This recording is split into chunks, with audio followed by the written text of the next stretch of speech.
do I say? Okay, I'm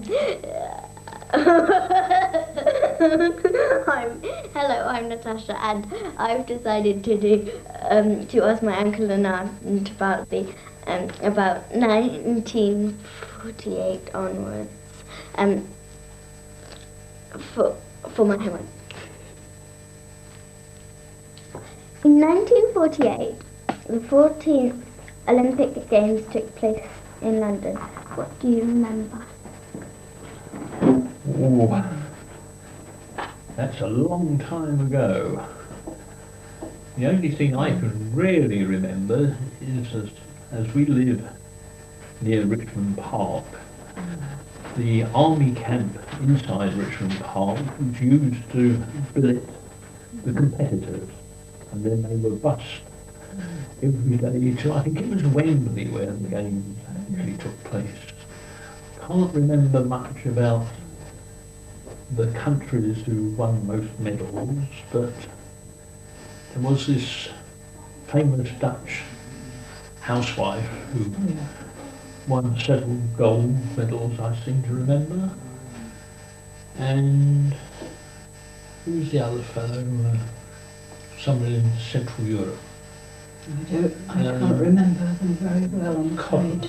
Copper Keck or something. An athlete, was he? Which athlete was he? Which Kachapek. Was he a hurdler? Kachapek, I think his name was. Yeah. He was a. What was he? He was a runner, I think. But I can't remember any British athletes. Or, did we win any medals? I rather doubt it.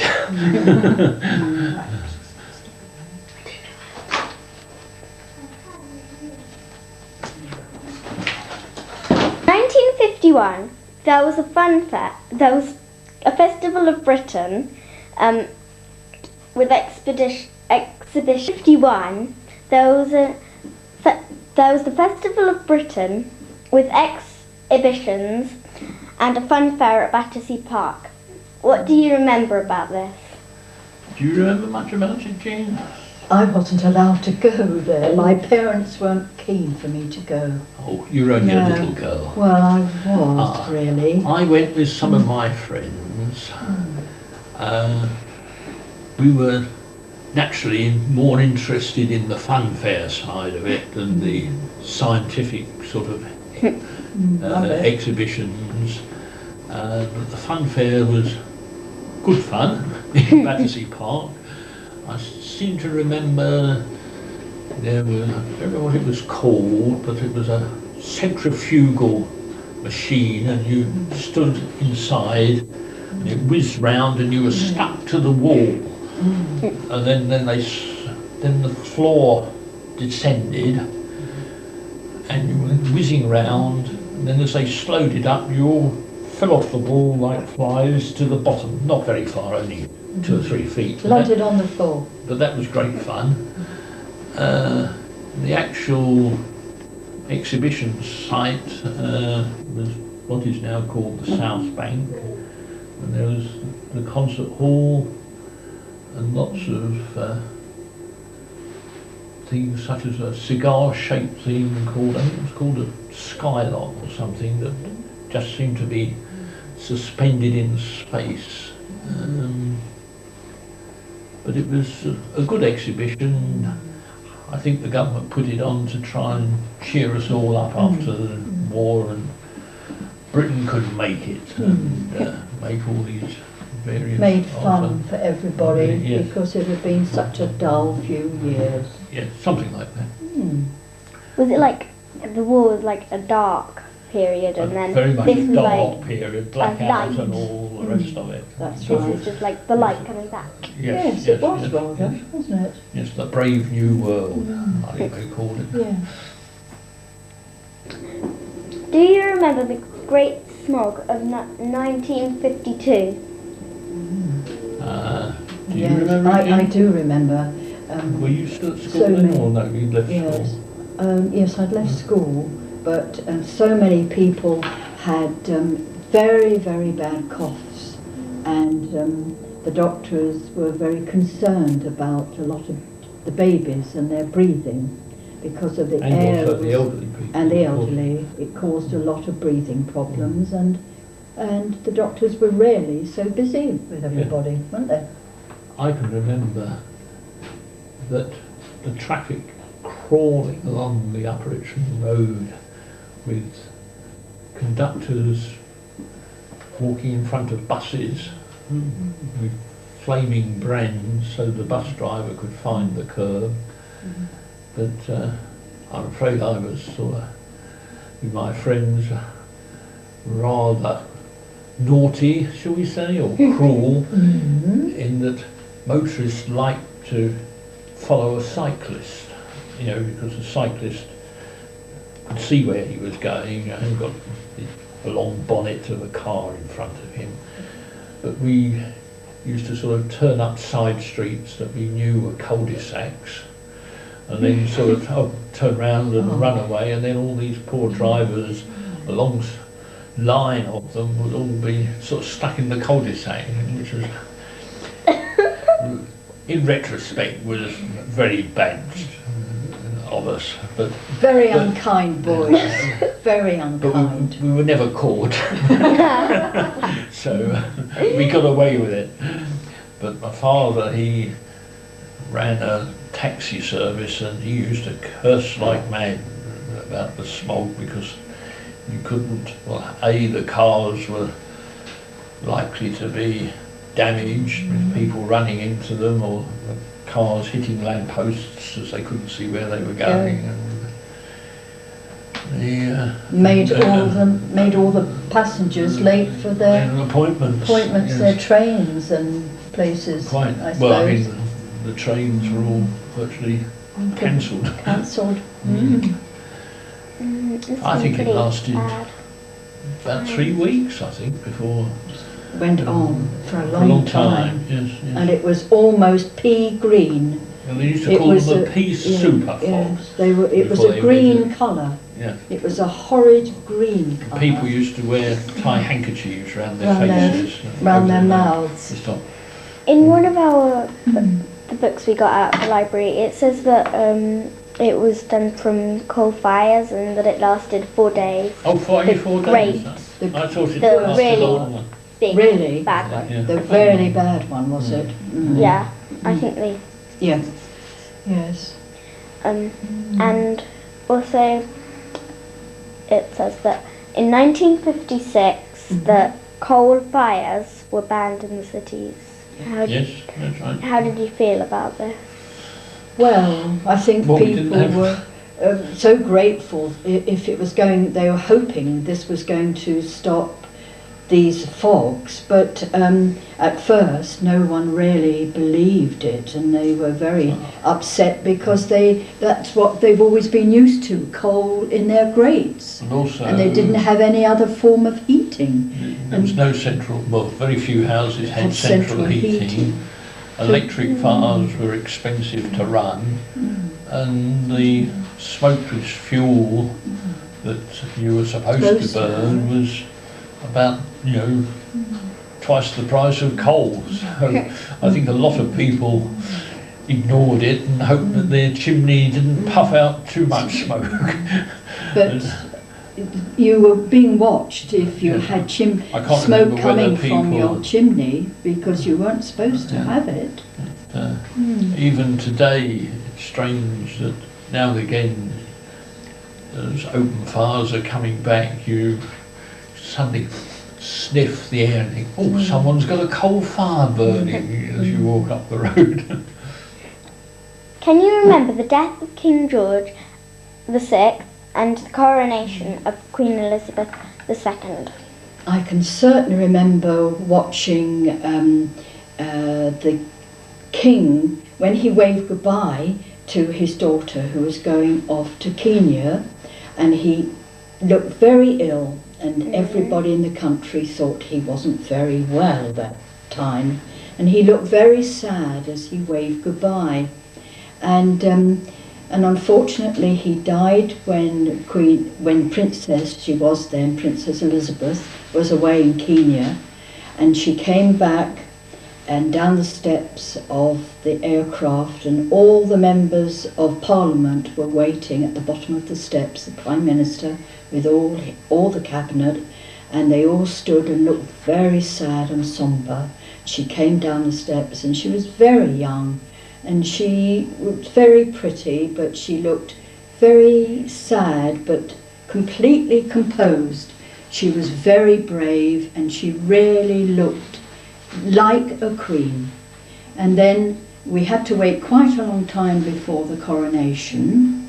I think it was 2 years, and people went up and stayed all night in London, and they camped out, and the next day dawned, and it was a June, freezing cold, raining, but there were thousands and thousands of people, and only just a few houses in those days had television.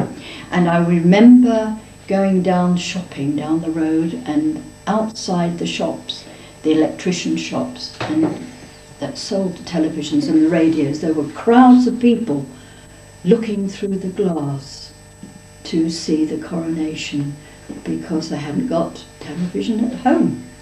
And it was a beautiful occasion, but it went on and on and on, and she must have been very, very tired. And I always remember looking up to a little balcony with the Queen Mother, Queen Mum, yes, and the children. There was Prince Charles as a tiny little boy, and he was looking down, watching his mother being crowned. And he had to stand and wait for hours in the Abbey. But he was a wonderful little boy. He must have been very patient that day. Uncle Robert, did you actually go to the coronation, or did you just have like a television? No, I think my father bought a little 9-inch television set. We didn't get these great big screens that you get today. They're only 9 inches across. But I'm pretty certain Dad bought one just before the coronation, so I watched it at home. But we did go up to see what they call the lying in state of the George VI in, I think it was Westminster Hall, you know, with the bodyguards standing around the coffin on all four sides. So it was very impressive. What changes have you seen in transport since the 1950s? Well, between the 50s and today, of course, there have been enormous changes, but in the late 50s, early 60s, cars became a lot more streamlined and modern looking, because up to, I suppose, the beginning of the 50s, well, the British cars were all based on the pre-war design, you know, with separate wings, etc. They weren't streamlined. As regards public transport, London in the old days had lots and lots of tram cars and tram rails set in the road, which were really got in the way of the cars, because it, particularly with people having to cross from the pavement to the middle of the road, they were a bit of a danger, so they scrapped all the trams, but left the rails lying in the road. And my young brother on his bicycle was riding home one night and got his front wheel went down in the tram tracks and was thrown off his bike and broke his front teeth. Yeah. But as he was training to be a solicitor, he successfully argued with the council that they should pay for his new teeth that were implanted. And So that was his first successful case, shall we say. He was very pleased about that, Well, he even wasn't though he pleased lost his teeth. He wasn't pleased about breaking his teeth or smashing his bicycle, which was because a bicycle was one's chief means of transport. The buses, of course, in those days had conductors that rode on the back platform, so you could hop on and off at where you liked, the traffic lights, etc., which I suppose today would be suicidal, but in those days you were allowed to. Now, of course, you have to wait for the bus to pull up at the stop and the driver open the doors. Quite different. That was about it, really. And of course, aeroplanes, about that time they built London Airport, which was called Heathrow. So we had far more planes flying overhead, which the planes in those days were nearly so noisy as they are, as well as being infrequent. I can remember that when Heathrow first opened, apart from the runways, there were no buildings, so everyone had to sort of check in at great big marquees, which Tents. was rather big tents. Extraordinary thought, isn't it? But of course now we get virtually a plane a minute passing over the house when we're flying in. Then you only got one about every half hour, I suppose.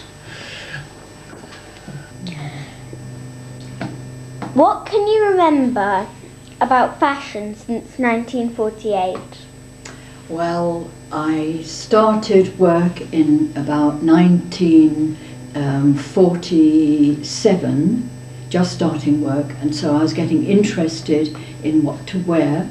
And I remember my little red suit that I wore when I first started working, and in those days most young girls who were working wore gloves to go to work, even on the trains and on the buses.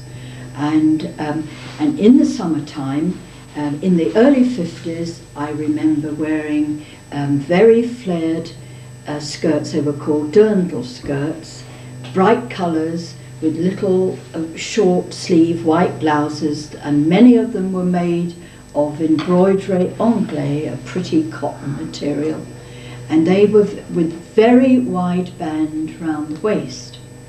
And then in the 60s we had some very clever dress designers in London who were starting out their careers, and one was Mary Quant, and she started the fashion of the mini skirt. So everything went very short for a time, and they were very popular. And then towards the end of the 60s, I think, we went to what was called the maxi skirt, and some were even down, if I remember, down to the ankle, and they went very, very long. So from very short to very long in about 10 years. That's all I can remember. And the midi as well. There was one called the midi, very smart. I think that was all.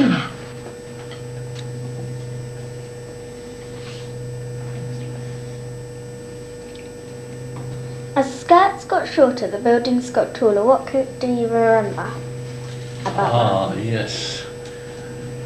The buildings certainly, because London had suffered so many damaged buildings during the war, bomb buildings, and there was a scarcity of land, well there still is, so the planners decided, well, we can house more people if we put them in great big tall tower blocks, as were called, and they could be made of prefabricated slabs of concrete sort of stacked on top of each other. So they went up very rapidly, but unfortunately I seem to remember in East London there was one tower block that collapsed because there was a gas explosion in one of the flats that blew the corner off, and of course, because they were built rather like a pack of cards, how you used to play with cards building tall buildings. Having the corner blown out, the whole lot came down. But also, what was very interesting, to improve the telecommunications, instead of the telephones working by, I presume, wires buried in the ground, they started to use radio waves.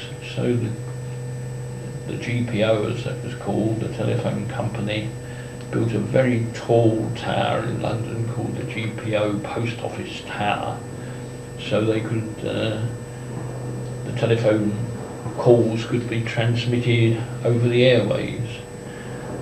And at the top it had a restaurant, which was quite expensive, I seem to remember, but it revolved, so that while you were eating your meal, you know, you were sort of finished your first course and looked up, and you suddenly looked out of the window, and instead of looking at, say, St Paul's Church, you were looking at Big Ben, because the tower had revolved and you'd gone through 90 degrees. So the scenery, though you sat still at the table, the world was going round and round, shall we say. But hardly noticed But it. you hardly noticed so it. It's slow and slow smooth. It wasn't sort of rumbling round.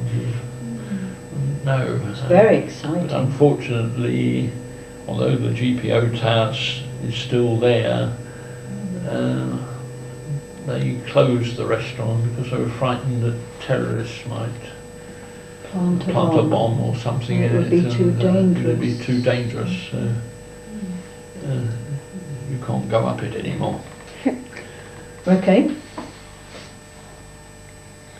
What can you remember about the 70s? Well, it was a very grim time. Great deal of unemployment. Social unrest. Yes. Is, I think, the term you're looking for. Yes, social unrest and a very dull. Mods and rockers fighting on the beaches. Young people rebelled a bit. Oh, right. 50s. What's Lots of rockers on the 50s. Oh dear, cut that out. Cut that out. They were punks in the 70s. It was punk on there. The 70s was a very grim time. A great Social deal unrest. of social unrest, Robert. Yes. A lot of unemployment. The young people were very dissatisfied, and they did rebel a little bit, and they wore the most extraordinary clothes, and everything was a bit miserable. That's all I can say about the 70s. What were the key things in the 80s? Well, I think the main excitement and the key wonderful occasion was the royal wedding between Prince Charles and Lady Diana Spencer, who really caused great excitement and happiness in London. That's, I think, the people will remember that the 80s People for. lined the streets or Yes. slept Oh, all night oh yes. on And the then streets to make sure it was a good later- place to watch the processions Yes, go they by. did. And then towards the end of the 80s, Mrs. Thatcher's government was very active in many ways, and the young people really had great jobs, great money. They made as much money as they could, and that's the main. They were just thinking, let's enjoy ourselves. And the 80s, but towards the end, there was a slump.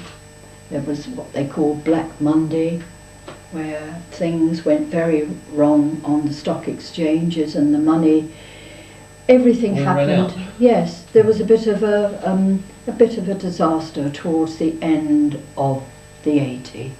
But it started well and ended rather sadly. Okay.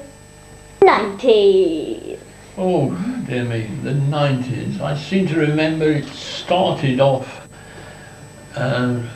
Margaret Thatcher introduced a new tax called the poll tax that everyone hated, and it finished up with riots in London, which forced her to withdraw it. But to have riots in London was a thing that hasn't happened for years and years and years. The IRA continued their bombing campaign, and particularly one bad incident was Canary Wharf, which they damaged because all the glass in the building all came tumbling out. And the other thing was Princess Diana's funeral, she having been killed in a car crash. I seem to remember we didn't go up to Kensington Palace to see all the massive flowers outside, but we did go up to Pall Mall the night before the funeral, and people were taking their places on the processional route, and all outside St James's Palace were again masses and masses of flowers.